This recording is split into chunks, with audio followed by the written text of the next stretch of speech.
캐나다 남자와 영국 여자가 사귀다가 캐나다에서 결혼식을 올리고 영국으로 신혼여행을 갔습니다.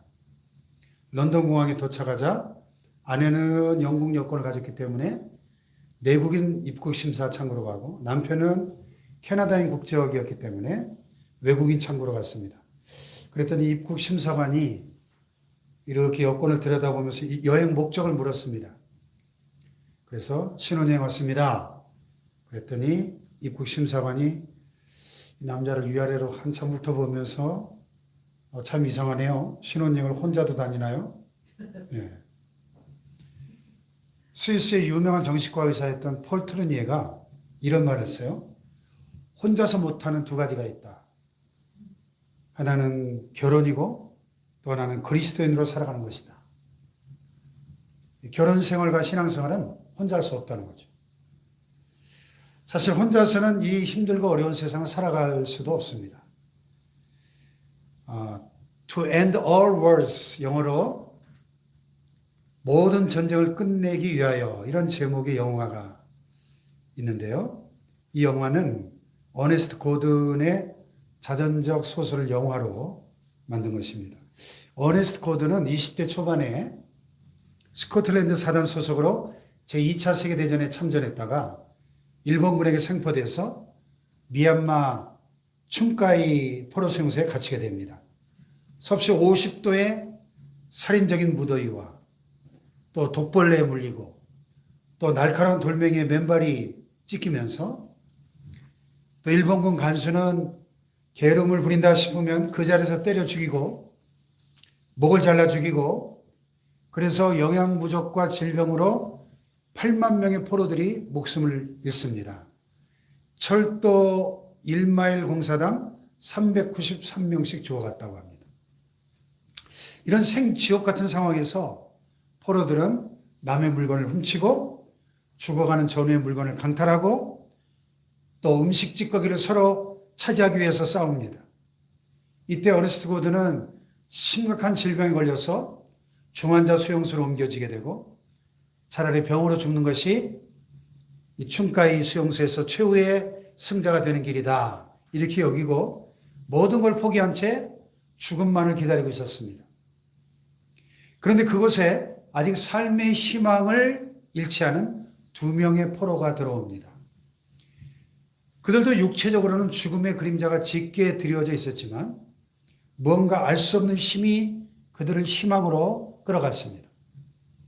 그들은 자기도 부족한 식사를 병세가 더 위중한 동료들에게 나눠주고 고된 강조 노동에 차출될 때는 자기들이 먼저 자원하고 어네스트 고든의 그 썩어가는 다리와 몸의 상처를 소독해주고 서서히 마비되는 그의 몸을 밤을 새워 마사지를 해줍니다. 이들의 정성 어린 간호 덕분인지 고든은 점차 회복되었고 고든뿐만 아니라 다른 환자들도 기쁜 마음으로 돌보는 그들의 모습을 보면서 그 수용소 안의 모든 포로들이 놀라운 삶의 변화를 경험하게 됩니다. 가지고 있던 물건을 함께 나누는 일이 곳곳에서 벌어졌고 더 극적인 것은 그곳에서 하나님을 향한 예배가 드려지기 시작했다는 것입니다. 이 두 사람의 희생정신은 포로들 안의 이기심을 몰아냈고 그동안 잊고 지내던 하나님을 다시 찾게 해주는 원동력이 되었습니다. 이 어네스트 고든은 그 지옥 같은 수용소에서 살아남아서 그로부터 20년 후에 미국 프린스턴 대학 교목이 되어서 당시 체험을 이렇게 말했습니다. 죽음은 여전히 주변을 떠돌고 있었다. 누구도 부정할 수 없는 엄연한 현실이었지만 포로들은 죽음의 세력에서 조금씩 벗어나고 있었다. 이기심, 미움, 교만 따위는 생명력을 짓누르는 요소들인데 반면 사랑과 자기 희생과 믿음은 생명의 핵심이었다. 하나님이 인간에게 주신 선물이다. 춘가이 수용소에서 죽음은 더 이상 마지막을 뜻하는 말이 아니었다. 그랬어요. 우리 기독교는 첫 출발부터 공동체로 시작이 됐습니다. 사도행전을 보면 그 초대교회 그 탄생과 성장의 과정이 그려져 있는데 초대교회가 흠이 없는 완전 무결한 교회는 아니었지만 당시 세상을 뒤집어 놓고 변화시킨 원동력은 바로 공동체적인 신앙에 있었던 것이죠. 이 공동체는 그 근원을 따지고 올라가다 보면 결국 하나님께로부터 비롯됐습니다. 하나님 자신이 성부와 성자와 성령, 삼위일체의 인격적인 조화와 교제로 존재하셨다고 성경은 말씀합니다. 태초에 말씀이 계시니라, 로고스. 이 말씀이 하나님과 하나님 아버지와 함께 계셨으니 이 말씀은 곧 하나님이시니라. 그가 태초에 하나님과 함께 계셨고 만물이 그런 말미암아 지음받았다. 아멘. 그러니까 예수님은 태초부터 영원 전부터 혼자 계신 것이 아니라 하나님 아버지와 함께 사랑의 교제의 관계에 있었다는 거죠. 영원 전부터. 아멘. 근데 우리가 다른 사람들과 함께 하지 않고 나 홀로 개인주의에 빠질 때 겪게 되는 병리 현상이 몇 가지가 있습니다. 첫째는 고독이라는 병에 사로잡히게 됩니다. 고독.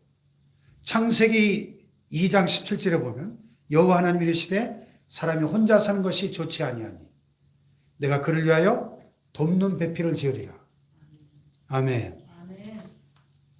하나님께서 세상을 창조하실 때 먼저 아담을 만들어 놓고 보니까 혼자 사는 것이 영 보기 좋지 않았다는 것입니다. 그래서 아담을 돕는 배필로 하와를 만드시고 짝을 지어서 함께 사는 가정을 이루게 하셨다는 것입니다. 이와 같이 사람은 태초부터 이웃과 함께 살도록 지음받았기 때문에 다른 사람을 멀리하고 혼자 살려고 한다면 다른 그 무엇으로도 채울 수 없는 고독이라는 병에 걸릴 수밖에 없다는 것이죠. 이태리 속담에 고독은 심지어 낙원에서도 견딜 수 없다. 이런 말이 있습니다. 아무리 지상 낙원이 뭐예요? 나 혼자 그 낙원을 어떻게 즐깁니까? 사람이 가장 견디기 힘든 것이 바로 이 외로움, 고독이죠. 참 오늘 우리 사회를 보면 이 만연해진 이 개인주의와 극단적인 이기주의가 팽배해져 있는 것을 봅니다.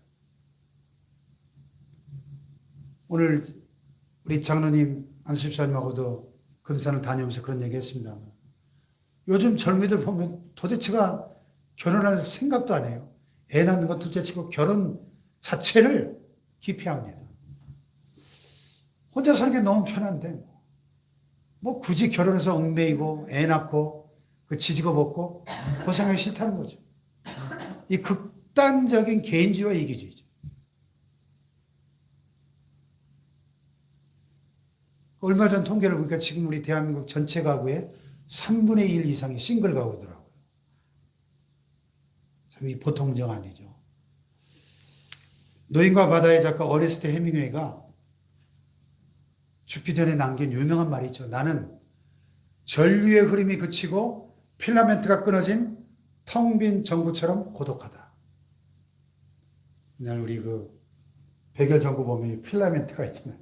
필라멘트가 끊어져 버리고 전기가 끊어지면 그거 뭐 어디다 쓰겠어요. 고독과 허무감을 이기지 못해서 결국 엽총으로 자살하고 말았죠. 인간의 고독은 아무도 없는 망망대해 무인도에서만 느끼는 게 아니고 파도처럼 밀려다니는 군중들 속에서도 다른 이와 교감하지 못할 때 군중 속의 고독을 느끼게 됩니다.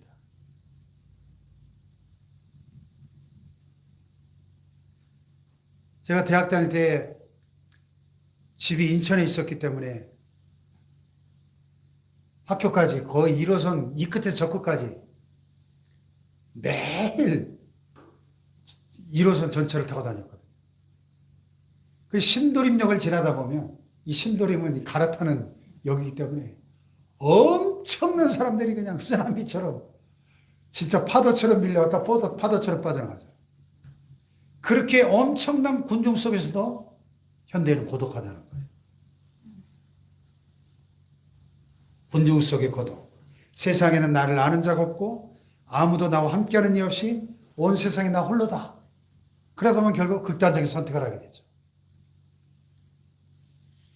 두 번째로 사람이 서로 함께하며 돕지 않으면 아주 비효율적인 삶이 됩니다. 보다 효과적인 일을 해낼 수가 없어요. 이사야 30장에 보면 참 놀라운 말씀이 나옵니다. 한 사람이 꾸짖은 즉 1000사람이 도망하겠고 5이 꾸짖은 즉 너희가 다 도망하고 너희 남은 자는 겨우 산꼭대기에 깃대가 같겠고 산마리 위에 기치가 되리라. 이런 말씀이 있어요. 한 사람이 1000명을 물리친다면 5명이 함께할 때 한 나라도 물리칠 수 있다. 그런 얘기예요. 18세기 영국의 한 바늘 만드는 공장에서 10명의 노동자들이 힘을 합쳐서 분업을 했더니 하루에 48,000개의 바늘을 생산했다 그래요. 그러니까 10명에서 48,000개를 만들었으니까 노동자 한 사람당 4,800개의 바늘을 생산한 셈이죠. 그런데 분업을 하지 않고 혼자서 바늘을 만드니까 한 노동자가 하루에 20개밖에 만들죠. 20개. 그러니까 10명이 힘을 합치니까 생산 능률이 몇 배가 된 거예요. 혼자 하면 20개밖에 못 만드는데 10명이 힘을 합치니까 48,000개를 만들었으니까 240배 효율이 엄청난, 이게 시너지 효과라고 그러죠. 시너지 효과. 일본 격언에 우리 중 그 누구도 우리 모두를 합친 것보다 더 똑똑하진 않다. 아, 참 의미심장한 말이죠. 우리가 다 요즘 사람들은 다 지잘난 맛에 사는데 아무리 대단하고 똑똑해도 우리 모두를 합친 것보다 더 똑똑한 사람은 없다는 거예요. 하나님은 인간을 독불장군으로 살도록 만들지 않으셨습니다. 팀워크와 조화를 이루어가도록 창조하신 것입니다. 할렐루야. 세 번째로 함께 힘을 합치지 않으면 공격해오는 적을 당해낼 길이 없습니다. 자, 그래서 여기 오늘 유명한 전도서 4장 12절에 이런 말씀이 있죠. 12절 시작. 한 사람이면 패하겠거니와 두 사람이면 맞설 수 있나니 세 겹줄은 쉽게 끊어지지 아니하느니라. 네. 한 사람이면 패하겠죠. 두 사람이면 맞설 수 있다. 탈무드에 보면 이런 얘기가 있어요. 한 가닥에 갈 때는 쉽게 부러지지만 한 다발로 묶으면 굉장히 튼튼하다. 개 떼거리는 모이기만 하면 서로 싸우지만 이리가 나타나면 서로 싸움을 그친다. 이런 얘기가 나라와 시대를 가리지 않고 등장하죠. 그 유명한 징기스칸이 죽을 때 아들들을 모아놓고 화살을 하나 주면서 부러뜨려 보라고 했어요. 똑 부러지죠. 이번에는 화살을 한 다발을 주면서 부러뜨리라고 그랬어요. 아무도 부러뜨릴 수가 없죠. 예. 이와 같이 서로 힘을 합치면 어떤 적도 막아낼 수 없지만, 어떤 적도 막아낼 수 있지만, 하나가 되지 못하면 작은 적의 공격 앞에서도 당해내지 못하고 멸망하게 된다. 그런 교훈이죠. 예. 그래서 그 300이라는 영화에 보면 스파르타의 레오니다스 왕이 이끄는 300명의 최정예 용사들이 페르시아에 20만이 넘는 엄청난 대군을 상대로 싸우잖아요. 300명이 그 좁은 협곡에서 막다른 골목을 등에 지고 배수진을 치고 싸우니까 당해내지 못합니다. 20만 대군이. 300명. 300명이 힘을 합칠 때 엄청난 시너지 효과가 일어나는 거죠.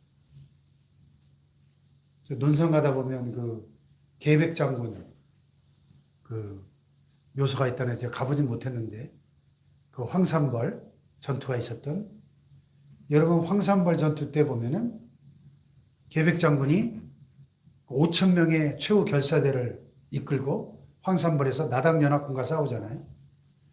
나당연합군이 죽음을 각오한 이 5,000명의 결사대를 이기질 못했습니다. 1차, 2차 전투에서 계속 참패를 합니다.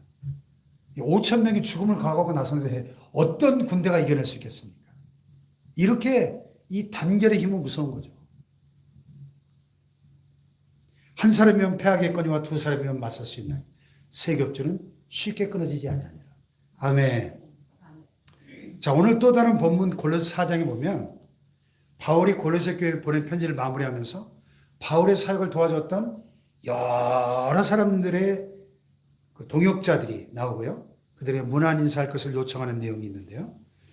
여기 보면 함께라는 단어가 3번 반복되고 있습니다. 이 함께라는 단어가 사용된 문맥을 보면 교회 공동체의 본질이 무엇인가, 교회 공동체의 성격과 역할을 발견할 수 있습니다. 첫째로 그리스도인은 공동 운명체라는 사실이에요. 공동 운명체. 아멘. 요새 정치 패널들이 나와가지고 토론하는 거 보면 정치 공동체, 경제 공동체 이런 말이 종종 등장하는데요. 우리 그리스도인들은 교회는 공동 운명체라는 사실이에요. 자, 7절을 보세요. 시작. 두기고가 내 사정을 다 너에게 알려주리니 그는 사랑받는 형제요 신실한 일꾼이요 주 안에서 함께 종이 된 자니라. 두기고라는 사람이 나오는데 이 사람을 바울은 3가지로 소개합니다. 첫째, 그는 어떤 사람이에요? 사랑받는 형제다. 두 번째는요, 신실한 일꾼이다. 세 번째는요, 주 안에서 함께 종이 된 자다. 여기 세 번째, 주 안에서 함께 종이 된 자라는 표현을 보면 무슨 말입니까? 주님과 함께 부름을 받아서 함께 주님의 종이 된 공동 운명체다, 그런 뜻입니다. 물론 바울이 먼저 하나님께 부름을 받았죠. 그리고 바울이 주도적으로 지금 일을 합니다. 두기고는 바울의 일에 협력하는 위치였지만은 그래도 주님의 일을 위해서 주님께로부터 종으로 세움을 입은 함께 종이 된 자다는 것입니다. 그러므로 우리 그리스도인들은 모두가 같이 부름을 받아 함께 종된 운명의 공동체인 줄로 믿습니다. 할렐루야. 여기서 바울이 여러 사람의 이름을 열거하면서 그들 한 사람 한 사람을 골로새 교인들에게 자세히 소개하고 있는 걸 보면은 바울의 그 아름다운 인간관계를 엿볼 수가 있습니다. 바울은 단순히 그들의 이름을 기억하는 데 그치지 않고 그들을 깊이 염려하면서 아주 신실하게 애정을 쏟아붓는 것을 볼 수 있습니다. 바울은 언제나 독불장군식으로 혼자 일한 것이 아니라 다른 사람들과 함께 일했습니다. 여기 아리스타고는 바울과 함께 갇혔다. 마가와 또 유스도라는 사람이 나오는데 바울과 함께 사역을 한 이 동역자들을 인정하고 바울은 자랑하고 있습니다. 이 바울의 동역자들은 바울을 위해서 정말 열심히 수고했는데 바울은 그들의 노력과 충성을 공식적으로 인정하고 순수한 감사의 표현을 하고 있는 거죠. 이걸 볼 때 바울은 성도와 동역자들 한 사람 한 사람을 소중히 여기고 그들과 친밀한 교제로 교회를 견고히 세워나갔다는 것입니다. 할렐루야. 아멘. 설교 황태자라고 불리는 영국의 스펄전 목사님이 19세기 말에 런던의 메트로폴리탄 교회에서 목회할 때 5천 명이 모이는 그 19세기 벌써 5천 명 이상이 모이는 초대형 교회를 목회하셨는데 교인들 중에 한 나이 많은 할머니가 매주일마다 새롭게 등록하는 초신자들 20명의 명단을 집에 가져가서 그들 이름을 하나하나 부르면서 그들의 신앙이 성장하고 또 시험을 이길 수 있도록 기도를 했습니다. 이 할머니가 세상을 떠났을 때 스펄전 목사님이 그 장례식을 집례하면서 그랬어요. 이분은 나의 가장 훌륭한 동역자였다. 그랬어요. 할렐루야. 운명의 공동체라는 거죠. 두 번째로 그리스도는 고난을 함께 나누는 공동체입니다. 여기 4장 10절에 보면 아리스타고라는 사람이 나오는데 그 앞에 어떤 수식어가 붙어 있냐면 나와 함께 갇힌 아리스타고와. 사도행전 19장에 보면 아리스다고는 데살로니가 출신인데 에베소에서 폭도들이 소요를 일으켜가지고 바울이 돌팔매질을 당해 죽을 유기에 처했을 때 바울과 함께 있으면서 같이 고통을 겪고 함께 투옥이 됩니다. 그 후에 바울을 따라 예루살렘에 갔다가 바울이 죄수 아닌 죄수의 몸으로 로마로 호송될 때도 바울을 수행해서 그 유라굴로 광풍 가운데서도 바울 곁을 지키며 함께했던 사람입니다. 본문에도 보면 바울이 로마 감옥에 갇혀 있는 동안에도 바울의 곁을 떠나지 않고 바울의 옥바라지를 하면서 묵묵히 바울의 고난에 함께 동참했습니다. 이런 동역자가 있었기 때문에 바울은 그 어려운 고난 가운데도 끝까지 인내하며 믿음으로 승리할 수 있었던 것입니다. 할렐루야. 아멘. 탈무드에 보면 재미있는 얘기가 나와요. 어떤 사람이 랍비에게, 한 지혜로운 랍비에게 물었어요. 선생님, 머리가 둘 달린 기형아가 태어났는데요. 머리는 둘인데 몸은 하나인 이 아이는 한 아이입니까? 두 아이입니까? 그랬어요.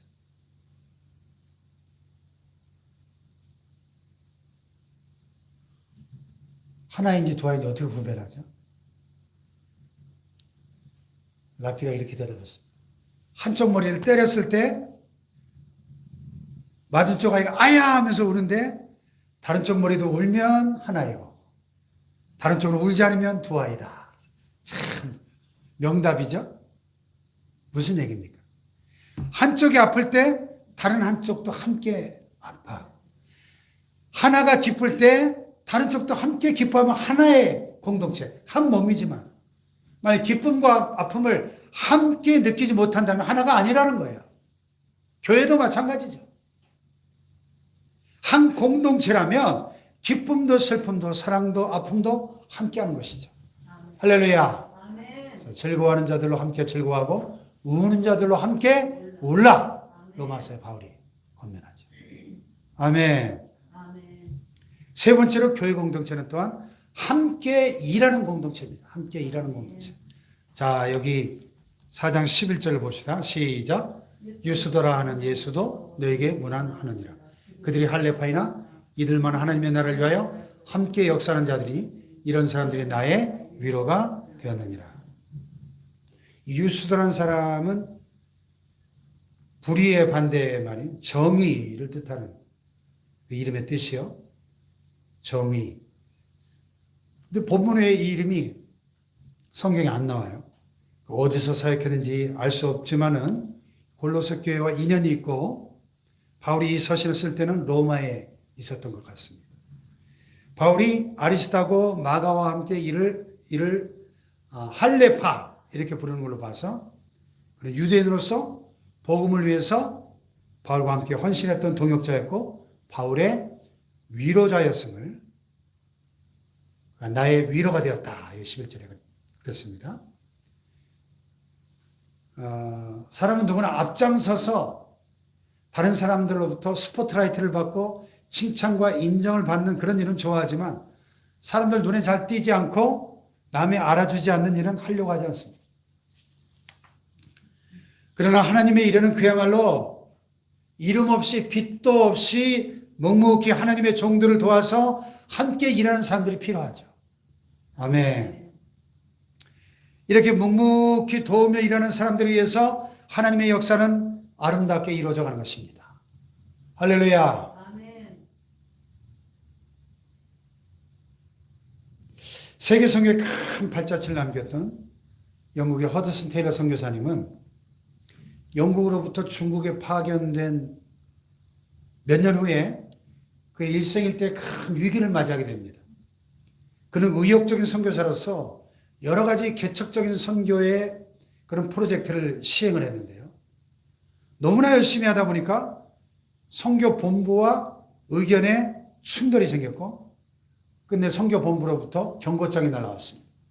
선교를 탈퇴하든지 아니면 지금까지 추진하던 모든 프로젝트를 중단하고 선교의 방침에 순종하든지 선택하라. 허드슨 테일러는 이 편지를 받고 깊은 절망에 빠졌습니다. 그런데 같은 시기에 또 한 장의 편지가 영국으로부터 날아옵니다. 그것은 영국에 있는 결혼을 약속한 애인으로부터 온 편지였는데 허드슨 테일러가 안정된 생활을 거부하고 너무나 모험적인 라이프 스타일의 삶을 사니까 이런 사람과 내 일생을 같이 할 수 있을까? 불안히 여겨서 우리 관계를 여기서 끝냅시다. 절교를 선언하는 편지였습니다. 허드슨 테일러는 설상가상의 깊은 절망에 사로잡혔습니다. 그때 그는 선교를 포기하고 심지어 인생을 포기하고 싶은 유혹에 사로잡히게 됩니다. 그런데 그때 테일러를 그 위기에서 건져낸 것은 그의 곁에 한 친구가 있었기 때문이었습니다. 이 친구는 테일러보다 나이가 20살이나 많은 스코틀랜드 출신의 윌리엄 번스라는 선교사였습니다. 이 윌리엄 번스가 허드슨 테일러를 보니까 아주 가능성이 많은 장래가 촉망되는 이 젊은 선교사인데 그래서 이 허드슨 테일러를 그가 너무 좋아했습니다. 그래서 비록 자기보다 나이는 20살이나 어리지만은 테일러를 열심히 따라다녔습니다. 이 윌리엄 버스가 절망과 낙심에 빠져 있는 허드슨 테일러에게 이런 제안을 했습니다. 여기 모든 것을 다 잊어버리고 나와 함께 여행을 떠나세. 그래서 두 사람이 무려 7개월 동안 중국 각지를 돌아다니며 여행을 했습니다. 중국 여기저기를 돌아보며 쉬기도 하고 또 같이 사역하기도 하고 많은 이야기를 나눴습니다. 그러면서 이 허드슨 테일러가 차츰차츰 회복되기 시작했습니다. 이때 윌리엄 버스가 함께 여행한 그 7개월 동안에 허드슨 테일러에게 계속해서 한 말이 두 가지였대요. 하나는 난 자네를 믿네. 또 하나는 난 자네를 따라갈 거야. 나는 자네를 믿네. 자네가 어디로 가든지 나는 함께 할 거야. 이 두 마디 말이 위대한 선교사 허드슨 테일러를 다시 회복시키는데 결정적인 도움이 되었다는 것입니다. 만약에 허드슨 테일러에게 그 친구가 없었더라면 아마도 그는 결정적인 인생의 고비에서 위기를 극복하지 못하고 그대로 주저앉고 말았을 것이라고 먼 훗날 그는 회고했습니다. 윌리엄 번스가 없었다면 19세기를 위대한 선교의 세기라고 부르게 했던 중국 선교의 아버지 허드슨 테일러의 사역은 펼쳐지지 못했을 것입니다. 우리가 허드슨 테일러라는 이름은 많이 들어봤지만 윌리엄 번스라는 이름은 오늘 처음 들어보죠. 이름 없이 빛도 없이 가장 힘들고 어려운 인생의 위기의 때에 이 허드슨 테일러 곁에서 동행해준 이 윌리엄 번스의 이 동행이 얼마나 귀하고 아름답습니까? 할렐루야. 자, 여기 보세요. 오늘 전도서 4장 9절과 10절 읽어보세요. 시작. 두 사람이 한 사람보다 나으면 그들이 수고함으로 좋은 상을 얻을 것입니다. 혹시 그들이 넘어지면 하나가 그 동물을 붙들어 일으키려니와 홀로 있어 넘어지고 붙들어 일으킬 자가 없는 자에게는 화가 있으리라. 아멘. 아프리카 어느 부족에 이런 속담이 전해진다고 합니다. 빨리 가려면 혼자 가고 멀리 가려면 함께 가라. 그렇죠. 혼자 가면 빨리 갈 수 있겠지만 멀리는 못 갈 겁니다. 빨리 가려면 혼자 가고 멀리 가려면 함께 가라. 그 말 그대로 우리는 저 천국에까지 참으로 머나먼 순례의 여정을 함께 가야 할 사람들입니다. 아멘. 하나로 부름받은 운명의 공동체로서 고난과 시련도 함께 나누고 주님의 사역도 함께 힘을 모아 이루어가야 할 공동체인 것입니다. 아멘. 그렇게 할 때 우리를 통해서 주님께서 함께 하시는 하나님의 나라가 이루어질 줄로 믿습니다. 아멘. 할렐루야.